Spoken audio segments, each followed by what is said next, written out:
Bom dia, meus alunos, tudo bem com vocês? Vamos lá começar a nossa sexta-feira com matemática e língua portuguesa. Sextou, que alegria!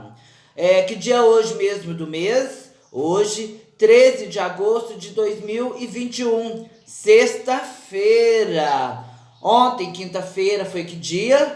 Dia 12 de agosto. E amanhã, sábado? Vai ser que dia amanhã, sábado? Amanhã, sábado, vai ser dia 14 de agosto. Então, vamos lá para a nossa aula do dia 13 de agosto de 2021, né, de sexta-feira. Meninos, hoje, na nossa aula de matemática, nós vamos falar sobre frações equivalentes, certo?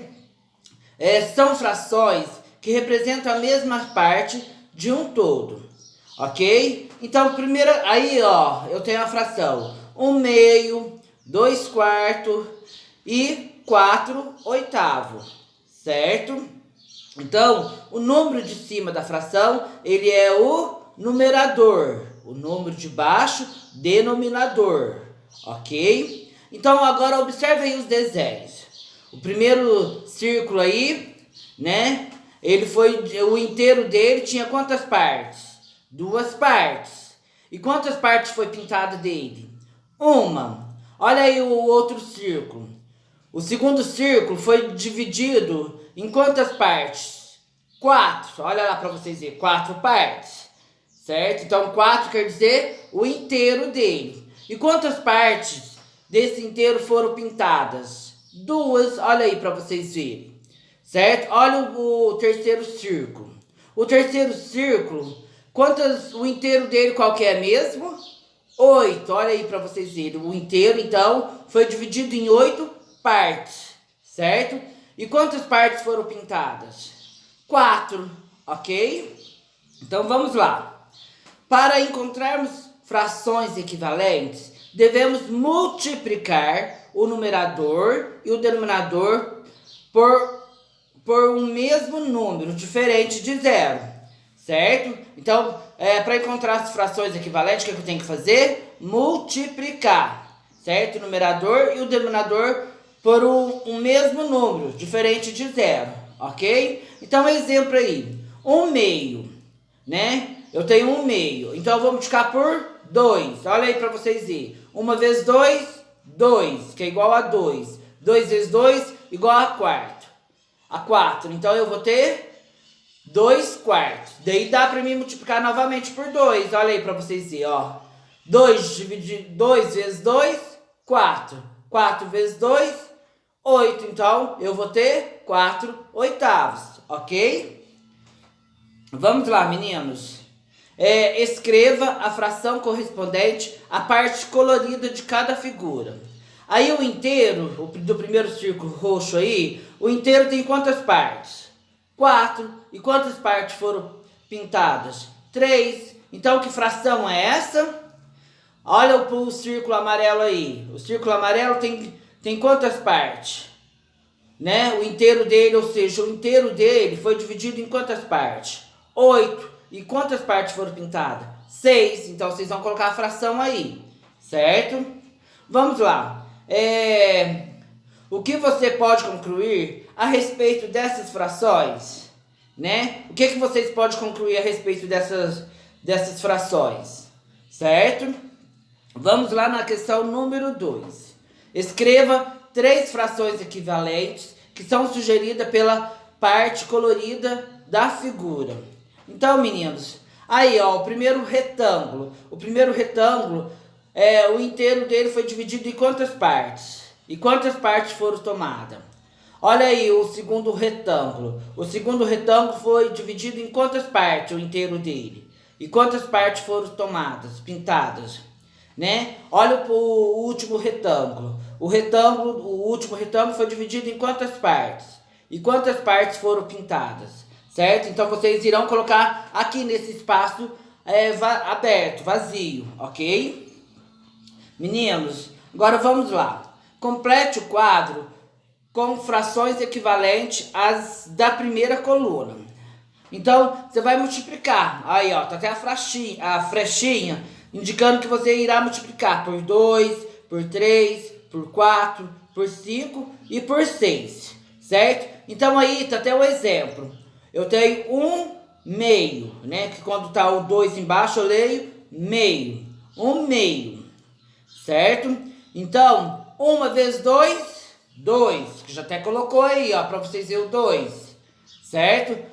2 vezes 2, 4, que é o que vocês vão fazer, ok? Ó, ele multiplicou isso daqui, ó.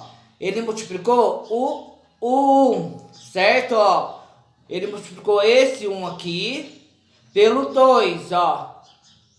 1 vezes 2, 2. Ó, aqui o 2, ó, pra vocês verem, certo?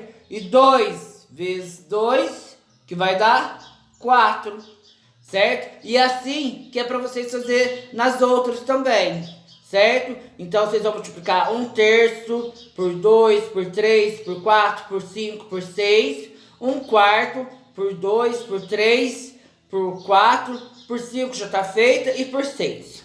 Tá joia? Na dúvida, pode me chamar que eu estarei à disposição. Agora, desafio. Preste atenção nesse desafio. Eu tenho na letra A 1/2. 1/2, né? Eu vou fazer o quê? 1/2 eu vou multiplicar por quanto? Então, 1 eu vou multiplicar por 4, né? E 2 eu vou multiplicar por 4. Qual fração que eu vou ter aí? Lembrando que eu vou sempre multiplicar, certo? E aí na letra B? Na letra B, eu tenho 1/3. Então, qual número que eu vou multiplicar por 3, que vai dar 15? E qual número que eu vou multiplicar por 1, que eu vou ter outro número, o numerador aí em cima, certo? Vamos lá, meninos, para a língua portuguesa. Hoje vamos trabalhar com o conto Moinho dos Sonhos, escrito por João Anzanello Carrascosa. Após ouvir a leitura do conto e realizar a leitura enviado pela professora no grupo do WhatsApp, responda as questões abaixo. Meninos, então, nessa atividade de língua portuguesa, eu vou estar enviando, né, o texto para vocês, né, a leitura, o vídeo para vocês. Então, vocês fiquem atentos para vocês poderem responder as questões, ok? Vamos lá. Leia esse trecho do conto. A mulher e o menino iam montados no cavalo. O homem ia ao lado, a pé. Andava sem rumo, havia semanas, até que deram numa aldeia à beira de um rio, onde as oliveiras vicejavam. Fizeram uma pausa e, como a gente ali era hospedeira e a oferta de serviço abundante, resolveram ficar. Letra A. Reescreva o trecho fazendo a correção dos parágrafos de acordo com o texto original. Então, eu vou estar mandando o texto original para vocês e vocês vão reescrever fazendo a correção dos parágrafos, certo? De acordo com o vídeo que eu vou mandar para vocês, tá ok? Vamos lá para a próxima. A letra B. O verbo ir foi empregado 2 vezes no início desse trecho, porém de maneiras diferentes, uma no plural e uma no singular, sabendo que o verbo deve concordar com as palavras, né, às quais se refere. Explique por que ele foi empregado de maneiras diferentes nesse trecho. Então, presta atenção no verbo ir, que vocês vão explicar por que ele foi empregado de maneira diferente nesse trecho, ok? Vamos lá na número 2. O texto que você ouviu é um conto. Um texto com poucos personagens, cuja finalidade é geralmente contar uma história.